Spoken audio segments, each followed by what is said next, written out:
Since I had such a great flow in my last video that I just recorded a few minutes ago, I decided to continue and record another one. This today would be the review of the Lenovo Yoga Tab 3 Plus. Which made me a little bit sad though before recording, because I deeply regret it. Sorry Lenovo, but for some reason I actually managed to get a scratch here on the bezel. I'm very sorry, never happened to me before, and the only thing that kind of raises my mood again here is how great this device is. And I actually have to give a hat tip to the viewer that commented and made me review it, because I almost didn't. I didn't really get interested about this device because the predecessor didn't really blow me away. But once I checked the specs and I have seen that the display resolution is 2560 by 1600, so more than usually high res display with the Snapdragon 652, I got very interested, and this just leads to two facts. He was right and I was wrong. So let's just get to the review, and sorry if the camera will trip a little bit throughout the review and it is a little bit up close, but I can't really change much about the camera arrangement here. So let's just get into the design and build quality. One thing that I definitely like a lot is here the fake leather. It feels quite nice, and also the metal stand here. It's a little bit sharp, maybe this doesn't feel so great. Could have been a little bit smoothed off, but it is actually a really nice idea because I used this stand a lot in all kind of different positions, and even if you use it like this in portrait mode, it works really well, even though it's actually intended to be used like this. But it works really great. We have the button here to push it, and beneath that we also have the SIM card and SD card tray.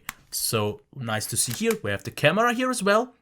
And the rest of the body though is just plastic, but not a real problem because it feels very solid after all. There is maybe a little bit of flex, as you can see here, which kind of lifts the stand, but I can't really complain. For this amount of money that you pay for it, it still feels actually very, very nice. It also claims though to be like 4 point something millimeters thin. I don't really know where they measure this, maybe at this point here, but it's definitely way thicker here, where we can also see the headphone jack, the microphone, nothing on the top though. And on the left side we can see the volume rocker along with the USB Type-C port and the power button. That is also actually a notification ring, which is definitely nice to see.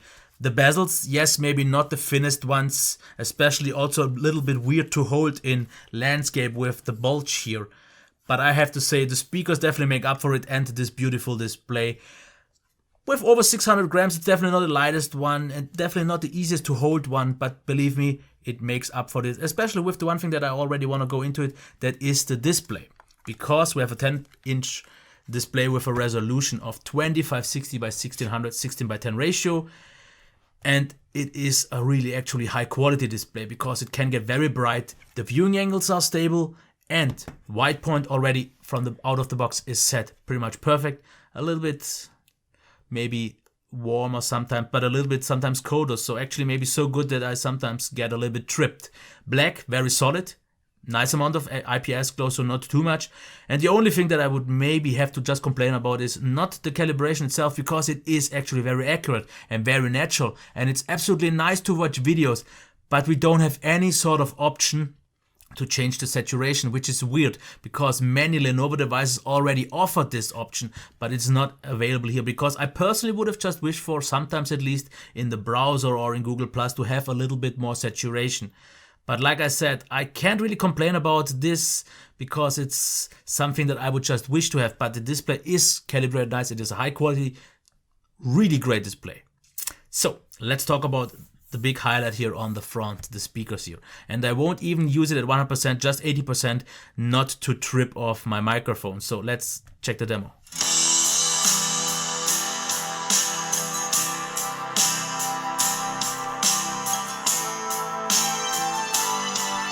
Like I said, this is maybe just about 80% and it gets noticeably louder. And one thing that I will just point out right from the start, in my opinion, this is the best sounding tablet that I've ever reviewed, and pretty much that is existent, because it is super loud, way more than it actually would have to be, and I never really needed to use 100%.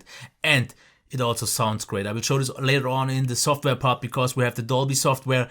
With that turned off, the sound is absolutely not good. Low in terms of volume and very, very thin and weak, but once you turn it on, you will get all the full force of this really great speaker arrangement, especially since it is also front facing. I'm super pleased, and if I would get this kind of a speaker, all the laptops that I usually review, I would be so fully satisfied, which is just usually not that case. Headphone jack is okay. Nothing really special, not really much else to say. Now let's get into the performance here. Turn on the screen and kill off all the apps. Launch a few just so we can see how fast it works. It's maybe not crazy fast. It's maybe not the most responsive one because after all, the resolution is quite high and I'm not quite 100% sure if the 652 is the perfect balance here, the perfect combination, but I have to say it is a way more suited one that I would have expected because let me quickly launch rotation so we can see Instagram here, and as you can see here, nice and smooth. So it can handle the high resolution actually way better than I would have expected, and especially also if we check the browser here, wait for it to finish the rendering, you will see that the browsing performance is absolutely top. And here it's absolutely not far away from a flagship, actually pretty much on the same level. And especially apps also, as you can see here, how well Talon runs. Super buttery smooth. And maybe only when you see it not performing perfect is when you jump too much between apps. The multitasking, I have to say, is absolutely solid. You can jump between apps. As you can see here, they are pretty much all still in the RAM. And you don't really see any reloads. But if you jump all the time between them, you see that it struggles just a little bit. But overall, top performer, not perfect, because there are some instances, as I mentioned, where it just stutters and hangs a little bit, but not enough to really break the experience, not at all. And I have to say, for the high resolution, I'm absolutely okay with the compromise not being on a 100% flagship level, but on a really good one after all. Not so great for games though, I have to say, because there you notice that the GPU isn't always able to properly push the high resolution, because there you will see a lot of slowdowns, quite noticeable after all.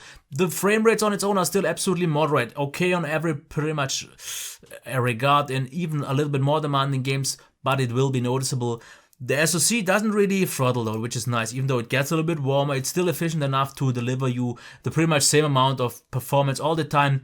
I wouldn't really call it a great gaming console or something like that, but for a tablet where you can play games after all, it still is absolutely fine. Now let's talk about the next highlight once you get it in check, which would be the battery. Because the full charge takes about 2 hours and 50, but this already leads me to the first bug that was introduced with the latest software, which I got rid of it a little bit, especially I didn't have it. But some people claim that the charge time is very slow. Mine was charging in about 2 hours and 50, which considering the big battery is absolutely fine. So no complaints here, but some people say that it now charges way slower. And one thing that I have though as well is the standby drain issue, because if you turn it off with the power button, you have a standby drain, which is way too much, of about 1.5 to sometimes even 2% per hour. Someone recommended me though to let the screen just turn on by itself and then it would have been fixed. I personally doubted that, but he was actually right, because then it was down to maybe every 3 to 4 hours 1%. Then the standby drain is good. Not still great, but actually very good. But the battery life is really great, because roughly assume about 10% per hour, if not even better. So I would say with the 25% of brightness that I used it, about 10 to even maybe 11 hours. If you use it a little bit more, it'd be lighter, even 12 hours. I definitely see as possible. Over multiple days, I would say like 8-9 hours should be still possible, because then battery is not great, but still good, like I said. So great battery life once you get the standby drain in check. Okay, let's talk about the software. There is not actually too much to show here, because if you check the quick settings, looks a lot like stock Android. The draw, as you can see here, looks very normal. And even if you check the settings, you won't really see that much. One thing that I want to show, if we go into the Dolby software here you can change the sound. And like I said, you should definitely turn this on, because it will improve the overall sound by a lot. So use that. One thing that I would also recommend you to use is the next option that I would like to show, which is called quick gesture.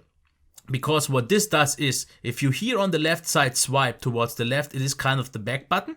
And if you do the same though on the right, you can switch between the last used apps, as you can see here, in the order that you've used it. And I actually don't even get why such a convenient feature didn't get introduced anytime before, because it is really cool. We also have Smart Sidebar, something I did not really use. It gives you some extra functionalities. We could turn it on, but as you can see here, nothing really special. You get some quick settings and so on. Nothing really particularly amazing. And otherwise, there's not really anything to point out. But it does a solid job. It's pretty much stock Android without any additions though, which is a little bit sad, because on their phones they actually have some enhancement, not here. So I would say let's already get to the pros and cons to cover this, to make this review going to the end. Okay, very nice build quality. Not super premium, but for the price, absolutely fine. Actually works quite okay in portrait, something I did not expect, because usually you don't really have anything to grab onto on many phone tablets in portrait mode. Here you have. The stand is super handy, versatile, and actually useful. I did use it pretty much all the time, especially since it's a little bit heavier and you don't want to hold it all the time. Great. We have a very good high quality display. Just as I said, could have had the saturation option. A class leading speaker. Absolutely super loud, super good quality. We have very good performance, just a few minor rare occasions of stutters, great battery life, smart navbar gestures, enhanced stock Android in case you want it, and very good value for a price of around $300. This is totally fine. Now, what's not that great? A little bit weird to hold in landscape mode because due to the bulge here, but you will get used to that. It is still fine. The stand, in my opinion, should be a little bit bigger. Just for my personal use, because then it wouldn't flip over. Not that it really did, but it would give me a little bit more confidence in that. Tiny performance imperfections, like I said, not the best for gaming, and the software issues that you can get around. I'm not quite sure when a proper update will be released that fixes the standby rate, so you don't have to let it turn on by its own, but it is what it is. I would say let's just get to the final words though here. For $300, this is the tablet to go for. Why? Solid, versatile design. Top display, the best speakers that I've heard with a really good performance and great battery life. What else would you wish for, especially for this price? And I've reviewed a lot of other ones, and just the fact that I was actually considering to buying this, and I actually still am. I'm just not sure. I'm checking right for the price, and asked Lenovo if I could keep this, but I don't really want the LTE version because it's more expensive, because that's like $100 more, I think, which I don't need. The $300 version is more than enough, and it is the most versatile, most high quality, overall balanced tablet that I've reviewed, especially for this price range, because I could buy something more expensive, get better performance, but I won't get this display, I won't get this speaker, and I don't know how to actually get this to one point, but let's call this pretty much best balanced all-round high quality 10-inch tablet. Yeah, that's what it is. And once again, sorry Lenovo for the scratch. I'm so sorry about this. Yeah. So if you want a big tablet, buy it.